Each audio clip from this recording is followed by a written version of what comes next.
అందరికీ నమస్కారం అండి. నేనండి మీ జమ్మల బడుగు జవాబులు జాలరెడ్డిని మాట్లాడుతున్నా అండి. మరి మనకి ఈ రోజు వచ్చిన ప్రశ్న ఏంటంటే, ఒరే జాలరెడ్డి, ఆర్థిక విధ్వంసం అంటే ఏటో చెప్పరా? అజ్జ బాబోయ్, పెద్ద ప్రశ్న అడిగారు. మరి వివరంగా చెప్తా, ఓపిగ్గా ఇనుకోండి. ఇక అభివృద్ధికి అడ్రస్ అనేది ఉంటే అది బాబోరే అంటూ నిత్యం కొట్టేరు డప్పు.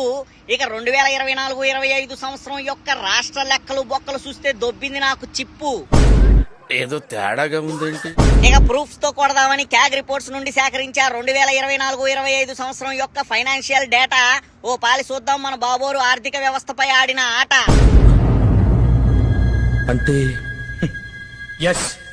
ఇక రెవెన్యూ డెఫిసిట్ అనగా రెవెన్యూ లోటు చూసుకుంటే 2023-24 సంవత్సరంలో 38,683 కోట్లుండగా 2024-25 నాటికి 60,285 కోట్లకు చేరుకుందండి. అంటే గత ప్రభుత్వంతో పోలిస్తే మన బాబోరు పగ్గాలు చేపట్టాక ఈ రెవెన్యూ లోటు 36% పెరిగిందన్నమాట.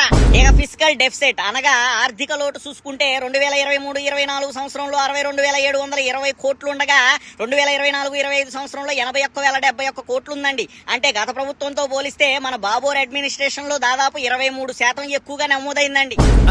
అంటే అది రామ్.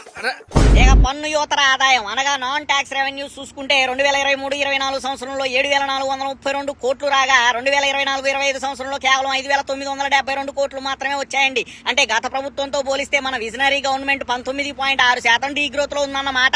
ఇక గ్రాంట్స్ ఇన్ ఎయిడ్ అనగా కేంద్ర ప్రభుత్వం మన రాష్ట్రానికి ఇచ్చే ఫైనాన్షియల్ సపోర్ట్ అన్నమాట. మరి 2023-24 సంవత్సరంలో సెంట్రల్ సర్కార్ మన రాష్ట్రానికి 34,702 కోట్లు ఇవ్వగా 2024-25 సంవత్సరంలో కేవలం 20,188 కోట్లు మాత్రమే ఇచ్చిందండి.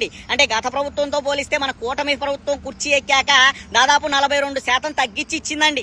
ఇక గత ప్రభుత్వం ఎంపీలని కారపు ముద్దలు తినమంటూ కామెంట్స్ చేసిన కాటమరాయుడు ఈ గ్రాంట్స్ ఇన్ ఎయిడ్ వ్యత్యాసం యొక్క లెక్క విన్నాక నేడు పార్లమెంట్ లో 25కి 21 సీట్లు గెలుచుకున్న తమ కూటమి ఎంపీలని ఏం తినమంటాడు అని పలువురు రాజకీయ విశ్లేషకులు గుసగుసలాడుతున్నారని సమాచారం అండి.